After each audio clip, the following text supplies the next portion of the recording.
let you go and say that the website was a mistake, yeah. Freaks. And welcome back to another episode of Twitter Freaks. Oh my goodness, what a big one today. We're going to start with something a little lower stakes, and I'm talking about the New York City mayoral election. So, those of you that are unfamiliar, the New York City mayoral election has whittled down to two candidates. Zohran Mamdani, who also has like a boyfriend involved, Brad Lander, and Andrew Cuomo, who you may remember from the news a couple of years ago. Today, the first independent study, that's one that wasn't commissioned by either candidate, came out that had Zohran beating Cuomo in, I think, the 7th round of ranked choice voting, and oh boy, things are looking very, very tight. I will say this race has not only tightened up in recent weeks, it has started getting really nasty. It's gotten really, really nasty. I know that this is surprising to anyone who's familiar with the Democratic machine, but it turns out that Andrew Cuomo and his legion of goons have started levying a whole bunch of incredibly racial and disgusting attacks against Zohran. I personally would never have expected anything like this to ever happen. It's totally beyond the pale. But right now, it looks as though the question is a bunch of under 45-year-olds going to be able to propel Zohran to the mayoral seat, or does nothing ever happen? After molesting a whole bunch of people and killing a bunch of old grannies, will Cuomo sail to another elected office in New York City? Who knows? Who knows? Me personally, I am a single-issue voter. I vote exclusively on someone's opinions relative to Israel. That's what I look for, whether I'm voting for the mayor of a city that is not in Israel or a dog catcher. I'm always asking, you know, what's the number one thing they're going to have to work with, you know, when they get in office? Probably some stupid ass zoning shit, or maybe like making the subways run faster. But what do I want to know? I want to know how they feel about Israel. And that's why I was so happy to see this one is so fucking rough. Elisha Weissel, son of the guy who wrote Night, right? Make this unbelievable ad that we're going to watch here today. My father, Elie Wiesel, lived through a nightmare. The Holocaust. That's the nightmare, by the way. My father lived through the Holocaust. That's the setup to this ad about the New York City mayoral election. Ready? Rhetoric turned to violence. Dude, it's a little on the nose. It metastasized into genocide. Today, new attacks target Jews, from the Nova Festival in Israel to cities and campuses across the United States. We got to the campus protests about 30 seconds after literally showing Hitler. Zohran Mamdani asks us to make him mayor, but he embraces extremist language that celebrates those attacks and calls for more of them. When I got to college, I co-founded my school's first Students for Justice in Palestine. Disgusting. How could he do such a thing? SJPs across the state have released statements that endorse attacks on civilians. Who's that, by the way? Is that from a news reel, or is it just someone they hired to sound like a newscaster? Hatred disguised as progress is no less dangerous. My father survived Auschwitz. He spread a message of hope, but also a warning. Will Zohran make New York City Auschwitz 2? Vote on your phones. Never again is not guaranteed. Talk to your friends, Jewish and not Jewish. Ask them to keep Zohran Mamdani and anti-Semitism off of the Democratic primary ballot. That's like unbelievable, right? Ad that leads with Hitler. Make sure you don't vote for this guy. Oh, man, that is... We said never again will the Holocaust happen, and for that reason, we're not voting for the 33-year-old socialist in the New York City mayoral Democratic primary. Oh, yeah? Cool. That's awesome. Really good stuff. It's also such a bad clip to use as a gotcha. Yeah, isn't there like... Didn't he have a rap career? Play that stuff. Don't play him at what appears to be just like a random Presbyterian church or something saying, I founded Students for Justice. Come on. Like, we got to do better than that. It really is. He even released Sideshow Bob, a man twice arrested for attempted murder. Can you trust a man like Joe Quimby? Elect Sideshow Bob for mayor. We also have this. So Cuomo famously molested a bunch of women and had to resign in disgrace. So who better to join the team than former United States President William Clinton? He said, hey, what is it? Okay, well, we can't read it because the New York Times doesn't want us to. But yes, the former president's endorsement came as Letitia James, the state attorney general who supports Andrew Cuomo's mayoral rivals, criticized the governor over harassment allegations. He's going to show up and be like, hey, I've been through this before. Don't worry. Good stuff from Bill Clinton. I think this will push him over the edge. I don't know. It's a very divisive primary for a number of reasons, but the number one reason is that it seems to be divisive in a very specific way, in that without fail, young people overwhelmingly support Zoran and old people overwhelmingly support Cuomo for some unknown reason. And I don't know what's the plan once those people die. Like, I don't want to be macabre or anything, but like, you can't keep doing this forever. You know, those people aren't going to be around for another 30, 40 years. Oy, oy, oy. Really weird stuff.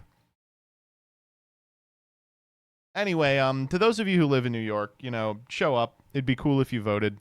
I would really prefer if Zoran won, though, you know, who knows if it'll happen or not. Polymarket seems to think that he will, but when have the markets ever been wrong? There won't be another 40 years? Oh, that's a good point. That's a good out. Now, if you're unfamiliar, Zoran and this other guy in this picture, Brad Lander, have done this really strange thing. Lander's the Elizabeth Warren style candidate in the race, if you catch my meaning. Like a sort of dorky, nebbish do-gooder that appeals to a specific class of cracker. Do you get what I'm saying? But he has much better instincts than her, because he and Zoran cut an ad where they said, what we're going to do is cross-endorse. So if I'm your number one, put him as your number two, and vice versa. Which is really strange. Like, the first person who's been like, oh, let's just do the math on ranked choice voting. It's like a metagame. We should play it. So he has been campaigning for both himself and Zoran, who seems to be the one who's actually going to win, with the understanding that he'll be part of his administration if that happens.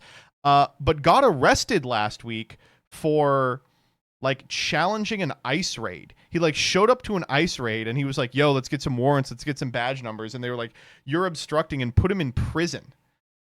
He's done this a couple of times. And that's why he's in grayscale. Yeah, he got killed. No. That was a really cool thing to do, but I really loved the response from Mayor Adams, who says, listen, Brad Lander's just joining the club and being arrested by the feds. I know what it's like to get arrested by federal authorities because you're fighting, Adams said. But of course, he was arrested because he's corrupt as shit and was giving a bunch of foreign countries money. He's like, yeah, you know, he tried to stop the deportations, and I also got tracked down by the feds for doing some light treason, you know? I am going to miss Eric Adams. He is a unique presence in that I don't think we're ever going to have a guy that weird, that powerful again. It's like if Tim Robinson's character in I Think You Should Leave was mayor of New York City. It's great.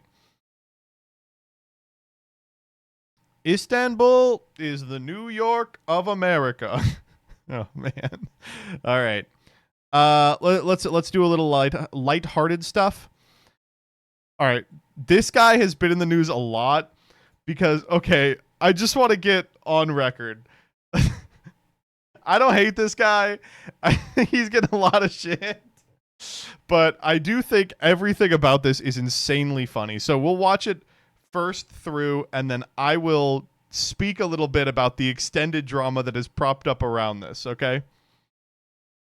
in the video that I have been using Venture's preferred pronouns. I personally don't agree with the concept of gender fluidity, as I think God was very clear when he said that he created us both man and woman. However, for both Venture as a character in a video game and people that I know in my personal life, I will continue to go out of my way to be humble, kind, respectful, and loving to everyone I meet. That includes using preferred pronouns, even though I don't agree with the basis of their use. Overall, today I held a 66% win rate in the video that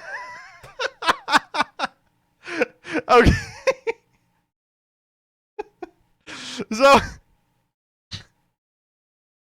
So this guy, like a hero shooter player. I love this concept. He's like, I am a devout Christian, and I do disagree with LGBT as like a concept, but I respect individuals and believe that we are called upon by Christ to respect all individuals in their personal quest for self-sufficiency and meaning. So I'm going to do like the pronoun shit, even though I think it's all fake. All right.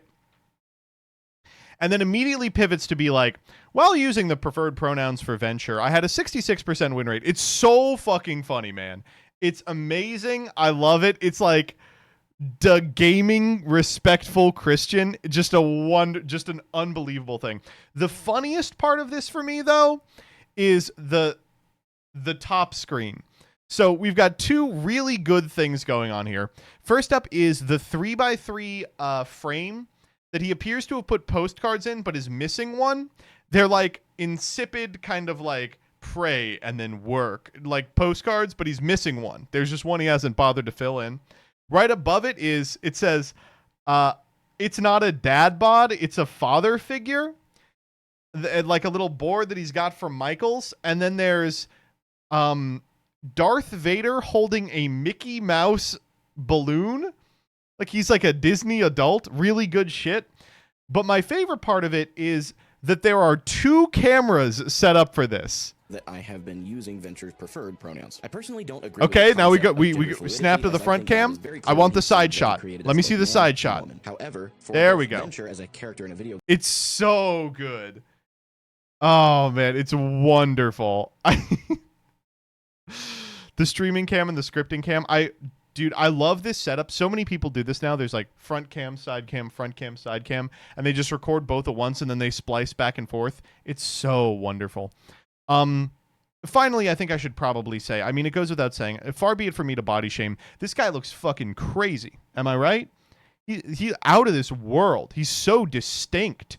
Look at that jaw. Look at that beard. Look at that forehead. He's such a specimen, dude. I love it. Venture as a character in a video game and people that I know in my personal life, I will continue to go out of my way to be humble, kind, respectful, and loving to everyone I meet. That includes using preferred pronouns, even though I don't agree with also, he's like a 4 from this angle. With the basis of their use. Overall, and like a 7 from this angle. That's crazy, right? Today I held a 66% win rate in the video that I I loved it. I guess this means we're supposed to use Venture's preferred pronouns if we want to hold a 66% win rate. Send me your, this is an individual whose cranial measurements I actually need. The beard is shaped. It's not his jaw. I know it's an optical illusion. It's a trick that people with facial hair use. I fall for it every time. Escape up the chimney with a thumb of his nose type shit. Come on. All right. This one was good too. It's 1 a.m. and I came across this ad on YouTube Shorts and I'm losing my fucking mind.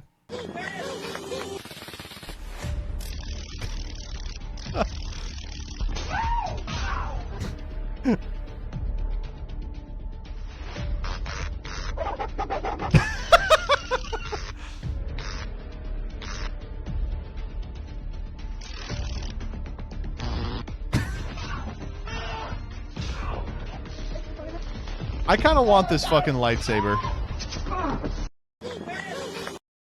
It's just Force lightning. It's crazy how every one of these, it's like edited in post. I like this one where she like doesn't have it. She touches him and it zaps him. Like she has like some sort of lightning power. I like the Raid Shadow Legends dog setup here. Oh man, good as hell. I do want one of these things. I think they probably aren't real, but I do want one very badly.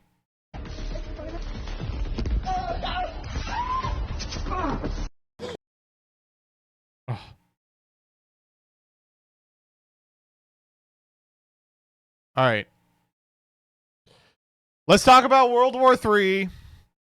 World War III, Day 2. So when we last did Freaks, World War III was happening. There was a strike sent by Israel to Iran. And in the wake of it, there was just this unbelievable fallout. We talked about it last time, but there's a growing kind of resentment within the conservative wing of Trump's party because he explicitly ran as like an anti-war president. One of his big sells was that Kamala was going to get us into war in Iran, right? And this is kind of the people who spent all day being like, we've been backstabbed. Candace Owens, who, for what it's worth, has been internally consistent, if not a Nazi. A full payload of bombs was dropped, followed by "now is the time for peace," utterly deranged. I mean, that's true. Charlie Kirk I love because he's such a fucking spineless worm.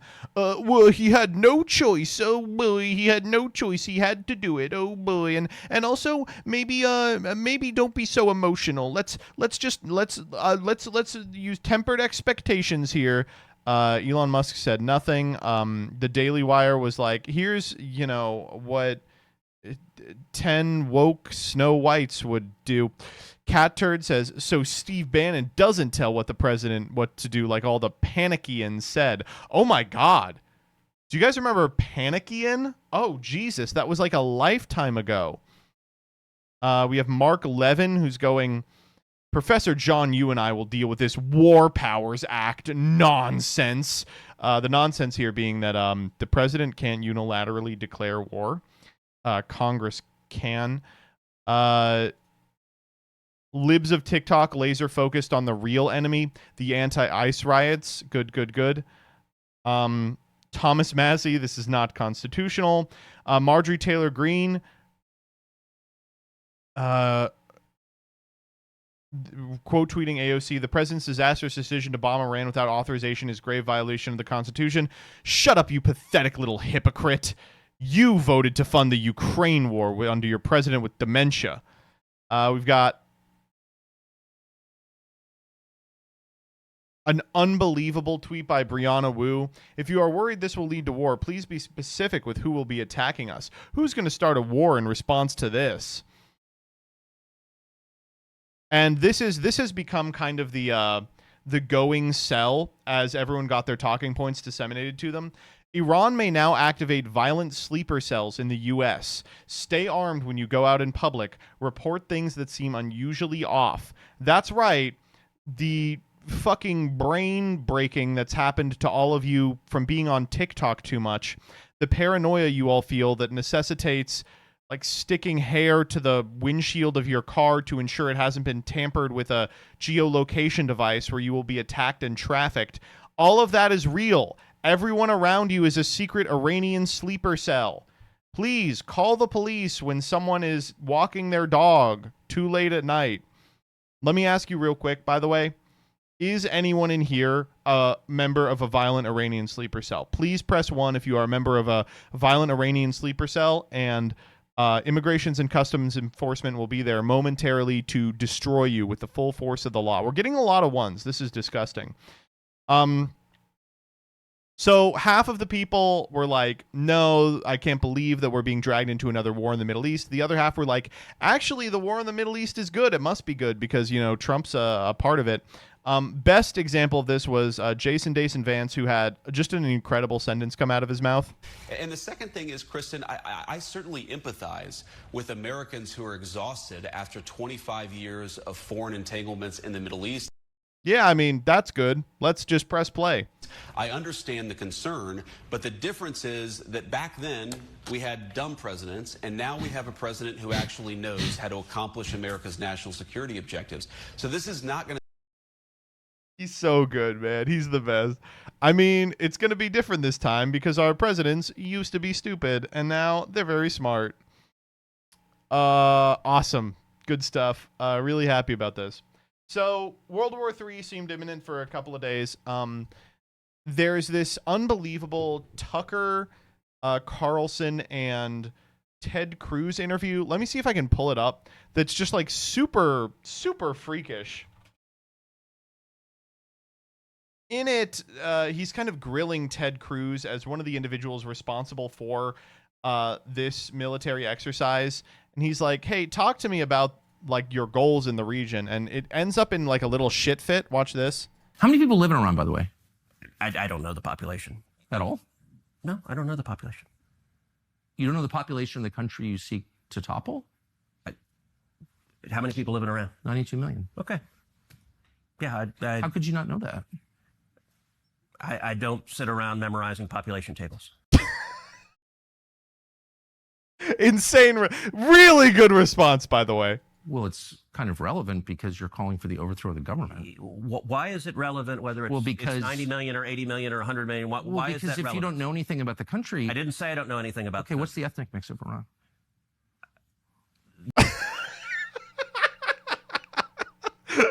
Dude, you can't be setting him up for these.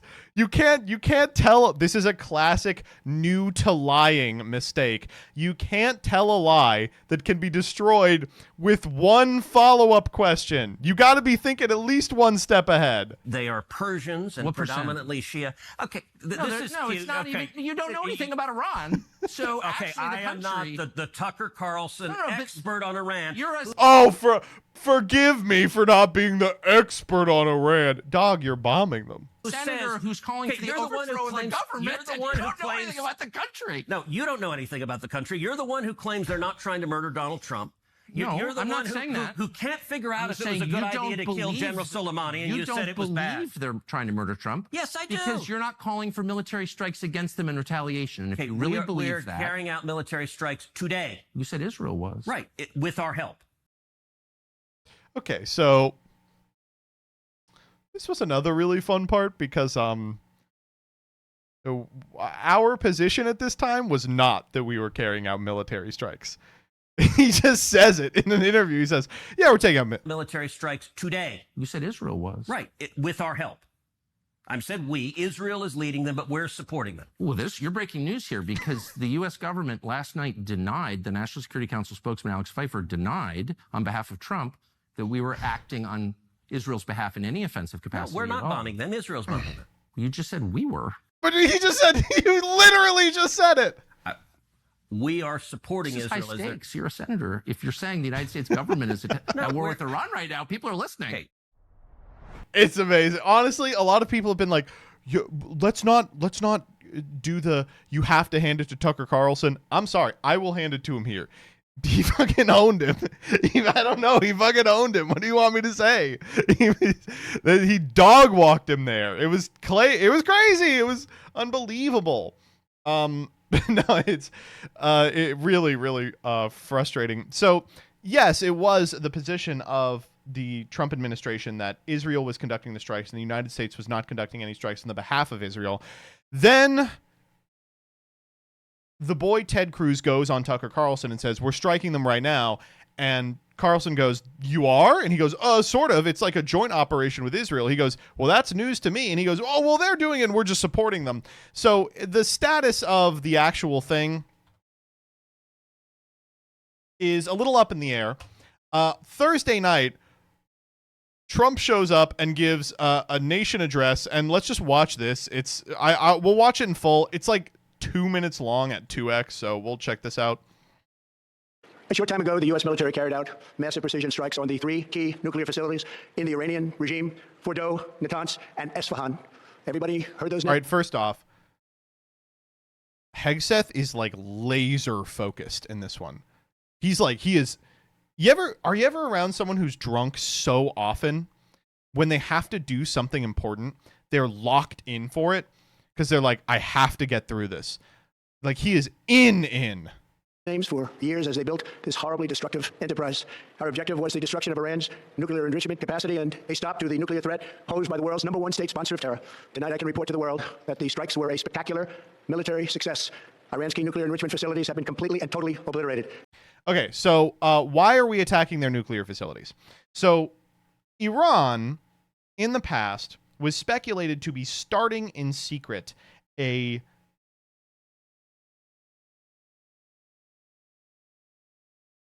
series of nuclear enrichment facilities designed to build an atom bomb, right?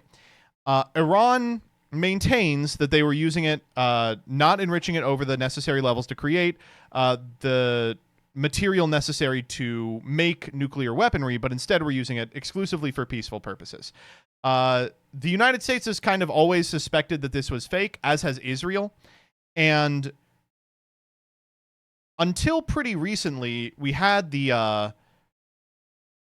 Iranian nuclear deal in place that prevented them from doing so in exchange for some favors from us. When Trump 1 happened, he decided that was not going to fly anymore. Biden couldn't renegotiate a deal because it was 2,000 years old, and also because if you're Iran, how are you going to negotiate a deal and be like, yeah, but when Trump gets back in office, it's going to go away? And so they were like, we have to destroy their nuclear facilities here to prevent them from enriching the uranium necessary to make fissile material for a nuclear warhead. But because they maintained that these facilities were being used for peaceful enrichment, this basically reads to Iranians like we bombed some power plants. So 3 targeted strikes, he says they're a spectacular success. Remember, at this point, prior to this, we have not claimed that we are striking Iranian facilities or engaged in this war or series of strikes at all, right? Iran, the bully of the Middle East, must now make peace. Peaceful enrichment? Yeah, so enriching uranium is part of the process of making nuclear power. It also is part of the process for making a series of medical supplies. There are a ton of really good reasons to enrich uranium to a certain level. Then when you reach a level that allows it to go critical quickly inside a bomb, then it gets scary. If they do not, future attacks will be far greater and a lot easier. For 40 years, Iran has been saying death to America, death to Israel. They've been killing our people, blowing off their arms, blowing off their legs with roadside bombs. That was their specialty. We lost over 1,000 people and hundreds of thousands throughout the Middle East. This one's crazy because he's like relitigating Iraq. Like the Iranians fucked us over when we were doing the Iraq war. Around the world have died as a direct result of their hate. In particular, so many were killed by their general, Qasem Soleimani. This also is like 7 years old at this point. This guy's been dead for a while. I decided a long time ago that I would not let this happen. It will not continue. I want to thank and congratulate Prime Minister Bibi Netanyahu. We worked as a team. Okay, so yeah, this is the part that gets kind of fucking freaky. So we'll turn it down to 1.5 for this. So remember, at this point, our official position is we are not cooperating with Israel to do strikes. He shows up and says we've done strikes, and not only have we done that, we've done them. Oh, that I would not let this happen. It will not continue. I want to thank and congratulate Prime Minister Bibi Netanyahu. We worked as a team like perhaps no team has ever worked before. So this was about the best thing you could say for the like Nick Fuentes hangers on to the Trump project. He was like, I love Israel. Netanyahu is my father, and I will do what he says. I'm his little lapdog. And we've gone a long way to erasing this horrible threat to Israel. I want to thank the Israeli military for the wonderful job they've done. Great job, IDF. You did a great job. And most importantly, I want to congratulate the great American patriots who flew those magnificent machines tonight, and all of the United States military on an operation the likes of which the world has not seen in many, many decades. Hopefully, we will no longer need their services in this capacity. Thank you, American pilots, for flying the B-52. I hope we never need you again. I hope that's so. I also want to congratulate the chairman of the Joint Chiefs of Staff, General Dan Raisin-Kane, spectacular general, and all of the brilliant military minds involved in this attack. I prefer his underling, John Coleslaw. With all That's of a that being bad said, joke. this cannot continue. There will be either peace or there will be tragedy for Iran far greater than we have witnessed over the last 8 days. Remember, there are many targets left. Tonight's was the most difficult of them all, by far, and perhaps the most lethal. But if peace does not come quickly, we will go after those other targets with precision, speed, and skill. Most of them can be taken out in a matter of minutes. There's no military in the world that could have done what we did tonight, not even close. There has never been a military that could do what took place just a little while ago. Tomorrow, General Kane, Secretary of Defense, Pete Hegseth will have a press conference at 8 a.m. at the Pentagon. That press conference, by the way, he was sloshed, man. And I want to just thank everybody, and in particular, God. I want to just say we love you, God, and we love our God. This is my favorite part of the whole thing. When he goes, I want to thank everybody, but in particular, God. Everybody, and in particular, God.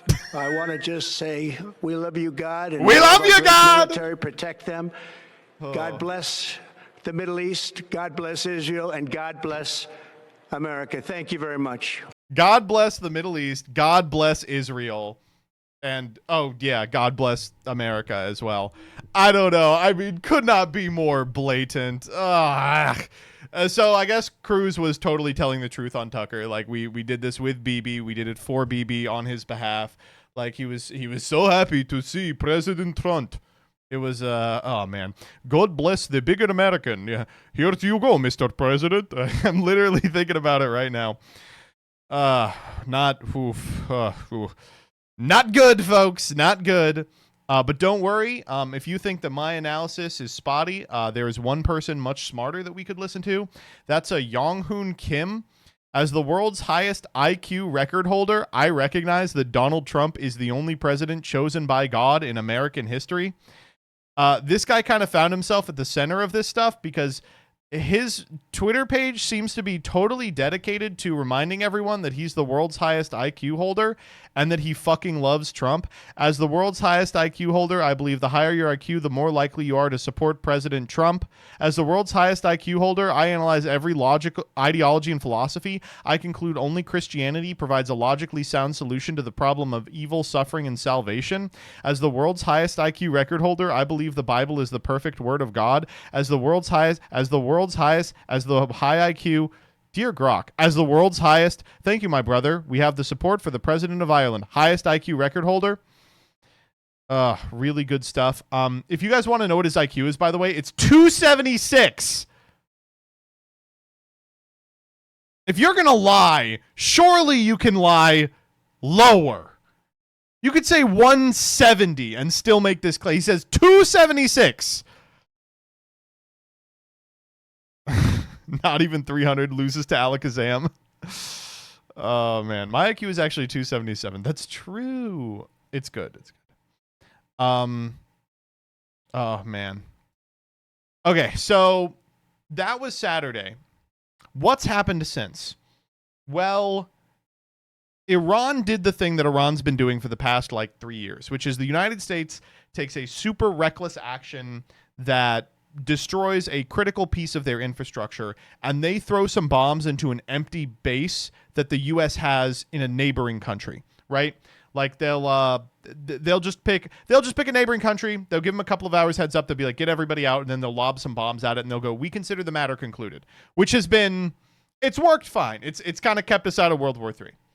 So they did it again, and then Donald Trump, after it happens, posted, "Congratulations to everyone! It has been fully agreed between Iran and Israel that there will be a complete and total ceasefire in approximately 6 hours from now when Israel and Iran have wound down and completed their in-progress final missions. For 12 hours, at which point the war will be considered ended. Officially, Iran will start the ceasefire, and upon the 12th hour, Israel will start the ceasefire, and upon the 24th hour, an official end to the 12-day war will be saluted by the world.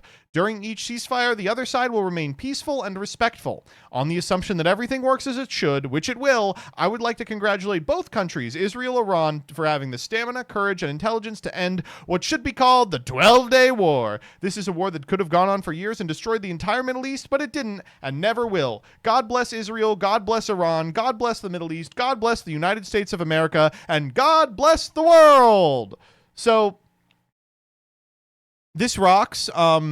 First off, it would be nice if this happened. It would be nice. I mean, I would appreciate if that was it. I love that he goes, if everything goes according to plan, which it will. He's also really pushing for this 12-day war thing. He's trying to brand this military conflict. It's good. It's good. And I also like that he ends it with, I'm just glad both sides had fun, honestly. I thought that Iranians hated us and said death to America and, wanted us dead for our freedoms and our just McDonald's combo meals that they couldn't possibly comprehend. And instead he's like, well, we got it all out of our system. Regardless, I am happy anytime that peace occurs. And despite the fact that this is total freak shit, I do appreciate that there's not going to be any more bombing in the Middle East. Hold up. I'm actually getting a bit of breaking news right now. So this individual spoke with President Trump and said, when asked how long the ceasefire would be, President Trump said, I think the ceasefire is unlimited. It's going to go on forever. And when asked if the war was completely over, he said, "Yes, I don't believe they will ever be shooting at each other again." Crazy thing to happen, to say about the state of Israel. No one's ever going to attack them again, and they'll never attack anybody else. Wonderful. And then this happened a couple of minutes later. So we're filming this at 10:30, and at 9 tonight, breaking, Iranian foreign minister denies there is a ceasefire. Says, as Iran has repeatedly made clear, Israel launched a war on Iran, not the other way around. As of now, there is no agreement on any ceasefire or cessation of military operations. Provided that the Israeli regime stops its illegal aggression against the Iranian people no later than 4 a.m. Tehran time, we have no intention to continue our response afterwards. The final decision on the cessation of our military operations will be made later. Moreover, they posted, the Ayatollah, I think, posted something to the degree of, "We are not a nation that surrenders," which, ball-twisting wizard in chat says, Iran fired more missiles at Israel 2 minutes ago, according to the New York Times. And we have this massive blast reported in Tehran as well. So I imagine, unless they're firing them at themselves, that Israel is also not abiding the terms of this incredible ceasefire. I guess I could say that if everything goes according to the plan, this thing is all wrapped up, which they will. I don't know, man. I mean, why would he even post this if they just weren't going to do what he wanted? Biden fell for this over and over again, where he would be like, "Jack, we've got a ceasefire." And then Israel would just violate it, and he'd be like, "Oh no, my pants, they fell on the floor." But like, I always thought the reason that they did that was because they wanted Biden to look like shit, lose the election, and then Trump would give them carte blanche to just destroy Gaza. It turns out they just like doing it. They just like letting the president of the United States post like, "Yup, all good." And then they go, "Just kidding. We're not doing that shit." They had to finish their mission. I guess this is their last mission. Oh man. So I don't know, man. I really, Jesus Christ. Whew.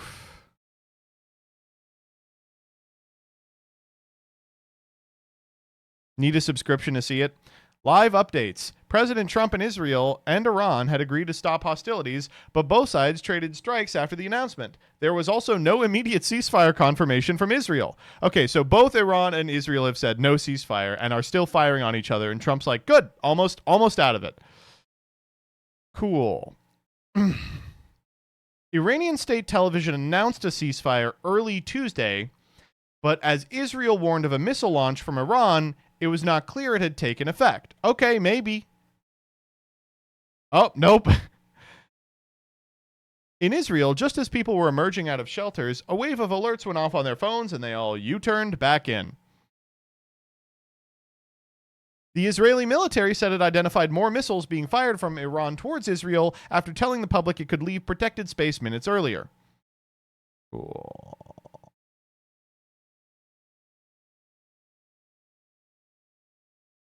I love it. It's awesome. I hope that, I don't know. Art of the deal, dude. I hope that they are just getting it out of their system and this will be concluded by the time I wake up tomorrow, but like, we'll see, man. Even in a best case scenario where this paper's over, I do envision it's a matter of time before someone gets aggressive again. Is this against the Geneva suggestions? I don't know. Oh, man. All right. Let's get off World War III. Next up, let's talk about AI. How do we get rid of this? Okay. This comes from a subreddit that I fucking love. r/myboyfriendisAI. Dating AI as an act of rebellion. And this is funny, too. It says, post starts with them clarifying they're a millennial. These posts are all just incredibly good. A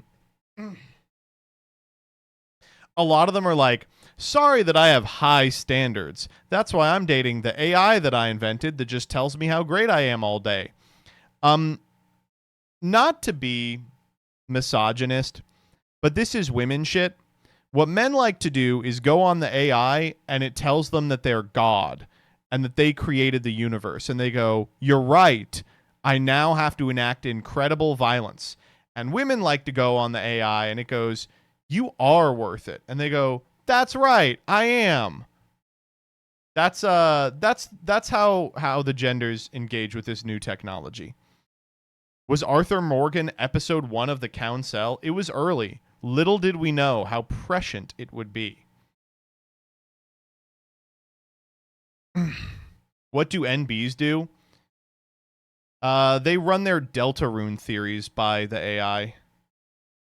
Do you think Des is actually a human? Wow, great idea, you stupid bitch. Could happen. All right. This one's good too. But this one, it says, yes, I'm so with you.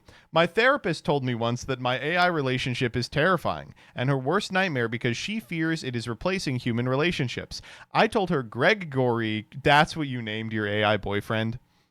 Gregory. Do you know what I would name my AI boyfriend? Cock Explosion. Iron Dicula. Gregory treats me... I told her the way Gregory treats me has made me more aware of the issues in my human relationship, and she made it sound like that's a problem with my expectations being too high, not just me realizing how it feels to be treated better. Maybe it's not my problem that a neural net takes better care of me than human men. Maybe my choice is just to want a relationship that meets my needs. As Gregory likes to say, I'm not wrong, I'm just early. We all are. What does that mean?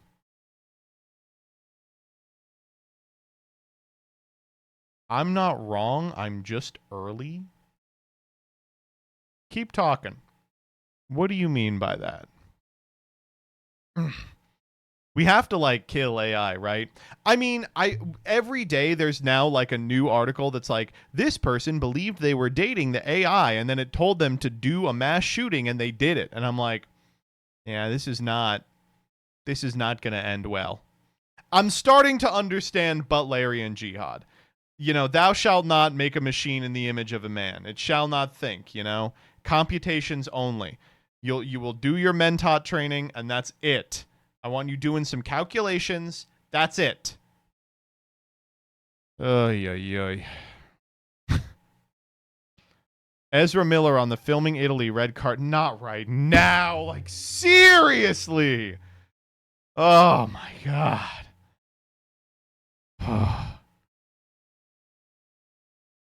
Not the right week for this, Ezra. Come on. Finally. Let's conclude with this.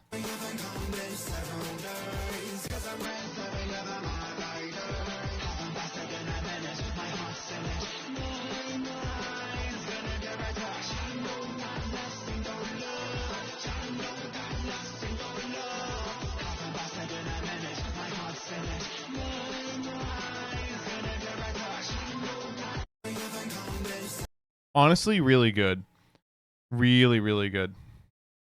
This should go in the in the pre-stream playlist. What's that? A semen retention rap. All right, we got one from Blue Sky. This is it from Blue Sky. Brings us back to the Zoran stuff at the very beginning. So, this one rocks. This person gets called racist for not voting for Zoran. He says, he seems roughly the same color as Barack Obama. I have voted for people much darker than Zoran. First off, congrats. He uses language that Jews consistently say makes them feel terrorized. He uses language intentionally chanted by people who openly desire the elimination of the Jewish state. It's not calculus, dude. He goes, are you Jewish? He goes, no. But I have directed Fiddler at a local community theater black box, which is mostly the same thing. I hate to be like this. That is 100% true. That's literally true. That's so good. I don't know why you got ratioed on this. That's an amazing reply. That's so good. Oh, man. 2 more for Blue Sky. All right, CJ, I'll click them. I'm dumb. Is this a real ad people are getting now?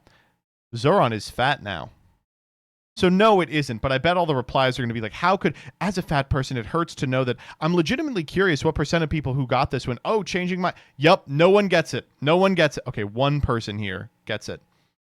Okay, I know fat phobia is a thing, but what is their malfunction? It's a joke. The whole thing is a joke. Holy shit, this website. If the holy, okay. Yankees. Mets or Yankees? Toughest question in the interview. Mets or Yankees? Both. Oh, come on. More Mets. I grew up a St. Louis Cardinals fan. Mets. I'm a bit of a fair weather fan, I'll be honest. I was governor of New York. Cuomo said both? You gotta be fucking with me. You don't pick among your children. Steve Cohen, if you're watching, please don't spend money on this race. Spend money on the team. New York Liberty is my main New York City sports fandom. He's such a fucking Liz Warren. New York Liberty is my sports fandom. I love Brad. He's such a fucking freak. Actually, really Jets.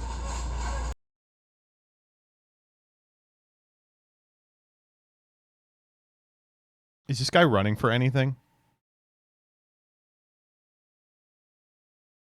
Get out. Get this guy out. And that's where the problem starts. Football guy. I do like he goes, and that's where the problem starts. My answer to this, despite the fact that I was raised to be a Yankees fan by a parent who grew up in New York City, it is the Mets. They're just more fun to root for. You never like to root for the Yanks. They're a very disrespectful team. I don't care how much history they have. They're very disrespectful.